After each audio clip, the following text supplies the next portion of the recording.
आजकल के लड़के लड़कियां शादी के पहले एक साथ रहते हैं। शादी के पहले इनका इलू इलू चालू हो जाता है और ये शादी के पहले ही संबंध बना लेते हैं और शादी के बाद, शादी के पहले ही संबंध बनाते हैं। और सुनो, शादी के पहले लड़का एक से, फिर दूसरे से, लड़की भी एक से, फिर दूसरे से, ऐसे जब आप 17 जगह संबंध बनाओगी या बनाओगे, तो जब आपका 17 जगह मन भटक चुका है तो विवाह तो एक से होगा।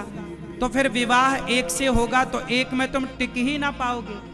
आज तलाक की सारी जड़ क्या है कि लड़की पहले से फ्रैंकली 10 लड़कों के संग रह चुकी है, लड़के बहुत सारी लड़कियों के संग रह चुके हैं, तो अब एक के साथ जी नहीं लग रहा है, तो तलाक तो होना ही था। पहले तो ले दे के एक ही पत्नी होती थी, पत्नी ही देवी होती थी, वही सब कुछ होती थी, पति भगवान होता था। पति क्या होता था? बोलो मेरी मां। अब जो लड़कियां 17 पुरुषों के संग रह चुकी हैं पहले लिव इन में, वो अपने पति को भगवान मानेंगी? हाँ, काय का भगवान, तू तेरे जैसे तो बहुत पहले ही आए। ले तलाक, दूसरा आएगा, दूसरा जिंदाबाद। सब चरित्र बिगड़ गया। लिव इन के नाम पर हमारे देश में चरित्रहीनता फैल गई। लड़की को आपने भेजा था पढ़ने, लड़कों को भेजा था पढ़ने, वो पढ़े कम, वैश्या बन गए। अच्छा एक बात बताओ, शादी के पहले दूसरे पुरुष या दूसरी स्त्री से संबंध रखने वाले को हमारे गांव की भाषा में, सिंपल भाषा में क्या बोला जाता? वैश्या। इसलिए हमारे यहाँ पतिव्रता नारियां होती हैं। मेरी माँ, अपनी बेटी को पढ़ाओ लिखाओ, वैश्या ना बना देना। ये लिव इन एक प्रकार का जो आज का कल्चर है, इसे लिव इन कह जरूर रहे हैं, लेकिन लिव इन ना कहो, इसे शुद्ध में वैश्यालय कहो। हिंदी भाषा, ये लिव इन नहीं है साहब, इसे तो छुपाने के लिए, नाम छुपाने के लिए आपने लिव इन नाम दे दिया इंग्लिश में। ये शुद्ध में एक वैश्यालय है, जहां से पुरुष वैश्या निकल रहा है, स्त्री वैश्या निकल रही है। इसे आपने छिपाया है तो लिव इन नाम दे दिया। इसलिए मैं आपसे प्रार्थना करूं कि अपनी बेटी को एक क्लास कम पढ़ाना, एक क्लास बेटे को कम पढ़ाना, पर बेटी और बेटे को चरित्रवान जरूर बनाना। क्या बनाओगे? जोर से। आपका चरित्र अच्छा है, राम का चरित्र अच्छा है, इसलिए तो मंदिर बने राम के। राम चरित्र सुनवे को रसिया, और राम लखन सीता मन।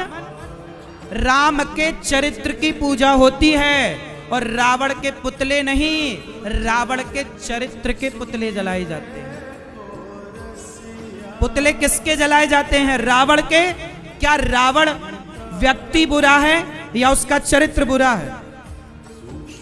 आप कभी बुरे नहीं होते, आपका अच्छा या बुरा चरित्र होता है। इसलिए मर जाना बेहतर है साहब। हमारे यहाँ झांसी की रानी को कितने लोग जानते हो? खूब लड़ी मर्दानी वो तो सिंहासन हिल उठे राजवंशों ने, भ्रकुटी तानी थी, बूढ़े भारत में भी आई फिर से नई जवानी थी। खूब लड़ी मर्दानी वो तो। झांसी की रानी जो है, जब झांसी की रानी को अंग्रेजों ने घेर लिया और वो जंगल गई तो उनके घोड़े को गोली लग गई। झांसी की रानी जब मरी तो बताओ उनकी आयु कितनी थी? आप बताओ बहन, झांसी की रानी की उम्र क्या थी? ये बहन बताएंगे। ये बहन, झांसी की रानी जब मरी क्या आयु थी? 23 ईयर, 23 साल। घोड़े को गोली लग गई, बच्चा छोटा पीठ में बांध रखा था, विवाह हो चुका था, एक बच्चा था। जंगल में एक साधु मिले, बच्चा संत को दिया और साधु के कुटिया को, घास को ऊपर डाला, आग लगा दी, जिंदा जलने लगी झांसी की रानी। साधु ने कहा, बेटी क्या किया तूने, जिंदा क्यों जल गई? ये पाप है बेटी। झांसी की रानी ने जो आखिरी शब्द कहे थे, वो हर लड़की को सुनना चाहिए। झांसी की रानी ने कहा, संत जी कह देना दुनिया वालों को, जब तक शरीर में ताकत थी घोड़े ने, लोगों ने साथ दिया तो मैं राष्ट्र के लिए लड़ती रही, मैं देश की रक्षा करती रही। लेकिन अब दुश्मनों से घिर चुकी हूं और मैं भारत की लड़की हूं। यदि मैं जिंदा अंग्रेजों को लग जाती हूं हाथ, तो अंग्रेज मुझे नोच नोच करके खा जाएंगे। और मैं भारत की लड़की हूं महाराज, मैं आत्महत्या नहीं कर रही हूं, मैं अपने चरित्र की रक्षा कर रही हूं।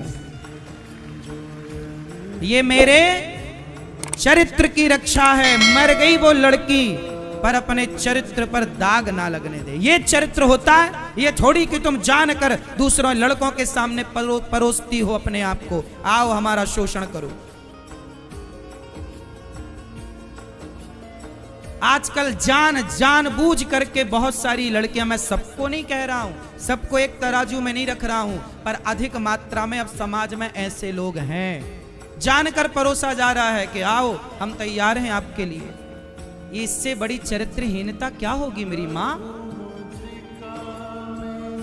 हमारा देश कैसा था, इस देश की पहचान, अब आप कहते हो हमारा देश बड़ा धार्मिक है, लेकिन देखो ना अमेरिका आगे चला गया, लंदन बहुत आगे चला गया, जापान बहुत आगे टेक्नोलॉजी में, पैसे में चला गया, तरक्की में चला गया, भारत बहुत पीछे रह गया ना।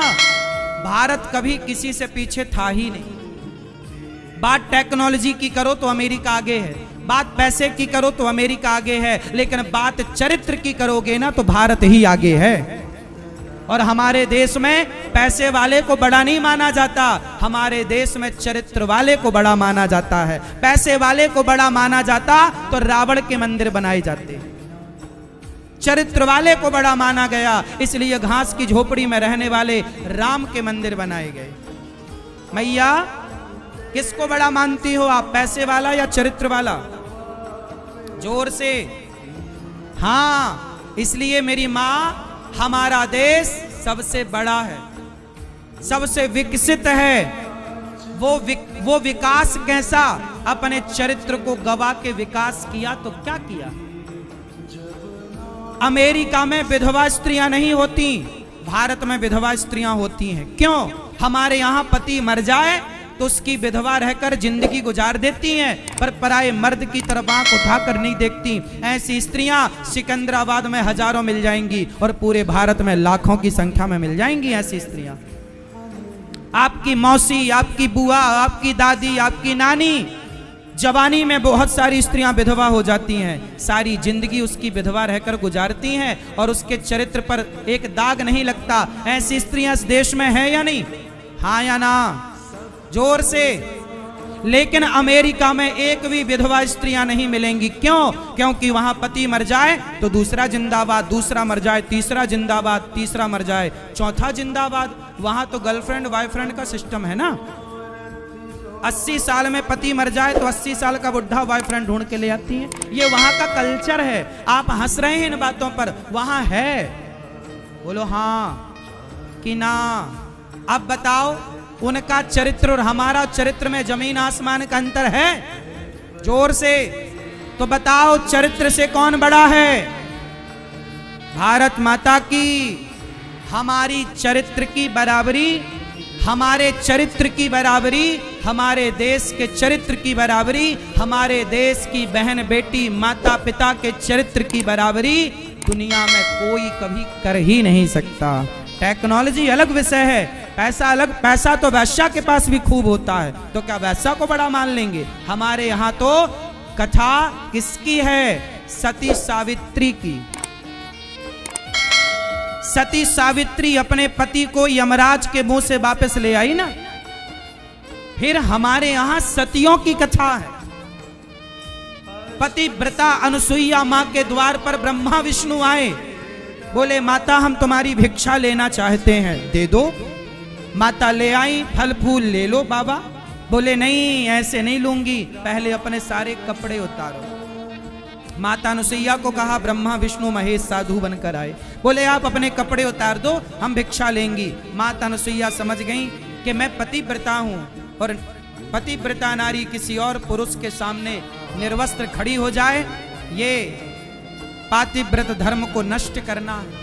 माता समझ गई कि ये सामान्य नहीं, अंदर से जल लाई और जल में हाथ में जल लेकर कहा कि हे विधाता तुम साक्षी हो, यदि मैं पतिव्रता हूं तो ये तीनों पुरुष बच्चे बन जाएं। ब्रह्मा विष्णु के ऊपर छोड़ा, तीनों बच्चे बन गए। मैया ने दूध पिलाया, पालना में झुलाया। ये कथा जानते हो कि नहीं? बोलो। ये ऐसा देश है जहां पति की सेवा के बल पर नारी इतनी बड़ी बन जाती है कि ब्रह्मा विष्णु महेश भी उस मां का दूध पीने के लिए आ जाते हैं। ये पातिव्रत धर्म है, ये चरित्र है इस देश का। इसलिए मेरी मां, बेटी को एक कक्षा कम पढ़ाओ भले, पर चरित्रवान बनाना। मेरी बहनों, कोई लड़का तुम्हें देखे और तुम्हें आई लव यू कहे तो उसका आई लव यू तुरंत वापस करना। बोले अपनी माँ को आई लव यू कहे, मुझे कहने की जरूरत नहीं। तेरी माँ से प्यार कर, तेरी माँ को तेरे प्यार की बहुत जरूरत है। मुझे प्यार करने वाली मेरी माँ है और मेरा बाप है। अच्छा बताओ, आपके माता पिता आपको प्यार करते हैं कि नहीं? किस किस के माँ बाप प्यार करते हैं? तो क्या आपको और किसी के प्यार की जरूरत है? अपनी माँ से कहो कि माँ हमें आपके सिवा किसी और के प्यार की जरूरत नहीं। आपके पिता चप्पल घिस गई तुम्हारे बाप की तुम्हारे लिए कमाते कमाते। सुनो, तुम अच्छा स्कूल में पढ़ती हो ना, अच्छे कॉलेज में पढ़ती हो ना, हाँ या ना? तुम्हारे पिताजी मेहनत करते हैं कि नहीं? पैसा लाते हैं ना? तुम्हारे लिए ज्यादा काम करते हैं, ज्यादा मेहनत करते हैं, 2 पैसा ज्यादा कमाते हैं बेटा, इसलिए कि तुम पढ़ जाओ, तुम अच्छा योग्य बन जाओ। लेकिन जब तुम किसी और लड़के के प्यार में पड़कर अपने बाप को धोखा देती हो ना, तो बाप खून के आंसू रोता है कि मेरी बेटी ने मुझे धोखा दिया। सबको धोखा देना मेरी माँ, मेरी बहनों, अपने जन्म देने वाले माता पिता को धोखा कभी मत देना। जो माँ बाप को धोखा देता है ना, फिर भगवान उसे कभी क्षमा नहीं करते। एक लड़की की माँ मेरे पास रोती रोती आई, महाराज मेरी बेटी ने धोखा दे दिया। क्या किया? मैं गांव की रहने वाली थी, मैंने एक बेटी थी मेरी, कोई बेटा नहीं, एक लौती बेटी। मुझे लगा बेटी को पढ़ाकर कलेक्टर बनाऊंगी। शहर आई, शहर में माता बर्तन धुलने जाती और बाप रिक्शा चलाता। दोनों माँ बाप पैसा कमाते, इसलिए कि बेटी को कलेक्टर बनाना था। ऊंचा सपना था। बेटी पढ़ने गई कॉलेज में, एक लड़के से मोहब्बत हो गई। माँ को कुछ शक तो हुआ कि गड़बड़ है। पूछा, बेटी तुझे कोई लड़का मैसेज करता है क्या? ना माँ, मैं तुम्हारी बेटी हूँ, तुम विश्वास रखो, मैं तुम्हें धोखा नहीं दूंगी। हाँ बेटी, मैं यही चाहती हूँ। माँ बेचारी बर्तन धुलती, बाप बेचारा रिक्शा चलाता। कलेक्टर बनाऊंगा बेटी को सपना था, लेकिन हुआ वही जो नहीं होना चाहिए। वो लड़की उस लड़के के प्यार में पड़ी और उस लड़के के संग भाग गई। जब भागी ना, तो मुझे याद है, मैं कहानी ऐसे नहीं बता रहा हूं, वो माँ मेरे सामने आई और रोने लगी और ऐसा रोई, उसका रोना आज तक मेरी आंखों के सामने है। बेचारी वो रो क्या रही थी? उसका खून गिर रहा था आंखों से। महाराज अब मैं कहां जाऊं? गांव जाती हूं तो लोग ताने मारेंगे, बड़ा शहर गई थी, बेटी पढ़ाऊंगी, भाग गई तेरी बेटी, लोग जीने ना देंगे। क्या करें? बोले अब हम दोनों ने मन बनाया है कि हम दोनों आत्महत्या कर लेंगे। सोचिए, वो माँ बाप आत्महत्या करने के लिए मजबूर हो गए। फिर मैंने उनको समझाया कि मरने से क्या पाओगे। समझाया तो आत्महत्या तो नहीं की, लेकिन जीवन भर का दुख तो रहा ना। तो क्या बेटी ने अपने बाप को और अपनी माँ को धोखा नहीं दिया? तुम धोखा दोगी तो कौन तुम्हें पढ़ाएगा? इसलिए मेरी बहनों, कभी अपने माँ को तो धोखा ना दो, अपने बाप को। तुम्हारा बाप बहुत विश्वास करता है, मेरी बेटी सही है, मेरी बेटी गलत नहीं हो सकती, ये बाप का विश्वास है तुम पर। जानती हो विश्वास क्या होता है? बहुत बड़ी चीज होता है बेटा विश्वास। विश्वास से बड़ी कोई चीज नहीं होती धरती पर। एक बाप अपनी संतान तुम्हारी पढ़ाई लिखाई के लिए, बेटी के लिए, बेटा के लिए कमाता है, लेकिन वही बच्चे अपने माँ बाप का जब सम्मान नहीं करते ना तो बड़ा बुरा लगता है। मेरे से ज्यादा आप लोग नहीं समझोगे इन बातों को। गौरी गोपाल आश्रम में वृद्ध माताएं रोती हुई आती हैं, बेटे ने घर से निकाला। सोचिए, जिस माँ ने बेटे को घर बनवा कर दिया, जिस माँ ने मेहनत मजदूरी करके बच्चे को पढ़ाया, आज उसी बेटे ने अपनी माँ को उसी घर से निकाल दिया जिस घर को माँ ने ही बनवाया था, जिस घर में तराई माँ ने ही करी थी, जिस घर की ईंटों का पैसा माँ ने ही जोड़ा था। आज उसी घर से माँ को बेटा निकाल देता है। कितना रोती है ना वो माँ। तुम क्या जानो बेटा कि दर्द क्या होता है, पीड़ा क्या होती है। तुम अभी बच्चे हो, तुम्हें नहीं पता कि माँ बाप का दर्द क्या होता है। माँ कोई तुम्हारी दुश्मन थोड़ी है, तुम्हारा बाप दुश्मन थोड़ी है। तुम्हें पढ़ा लिखा कर योग्य ही तो बनाना चाहता है। मेरी बेटी आईपीएस बने, आईएएस बने, मेरी बेटी बड़ा पद पाए, बड़ा पैसा कमाए, बड़ा इज्जत पाए, सम्मान। बाप का सिर गर्व से ऊंचा होता, मेरी बेटी कलेक्टर है, मेरी बेटी आईपीएस है, मेरी बेटी ये है, मेरी बेटी डॉक्टर है, मेरी बेटी एडवोकेट है, मेरी बेटी जज है, मेरी बेटी इंजीनियर है, मेरी बेटी सीए है। अरे बाप का सिर ऊपर होता है गर्व से जब बेटियां समाज में नाम कमाती हैं। और जब कोई बेटी भाग जाती है किसी लड़के के संग, तो बाप जब गुजरता है ना गली से, तो सिर झुका के गुजरना पड़ता है। लोग ताने मारते हैं, इसकी बेटी भाग गई, इसका बेटा भाग गया। तो बताओ बहनों, क्या तुम चाहती हो कि तुम्हारा बाप सिर झुका के चले? कितने लोग चाहते हैं कि मेरा पिता मेरी माँ सदा सिर उठा कर चले? तो कितने बच्चे अपने माँ बाप का सिर नहीं झुकने देंगे कभी? पक्का वादा करो, कभी अपने माँ बाप का सिर नहीं झुकने दोगी? कोई तुम्हें आई लव यू बोला हो तो आज शाम को उसका आई लव यू उसके मुंह पे मारो, ले तेरा आई लव यू नालायक कहेगा, हमें नहीं करना तेरे से प्यार। कोई आई लव यू नहीं चाहिए किसी का। क्यों मेरी माँ?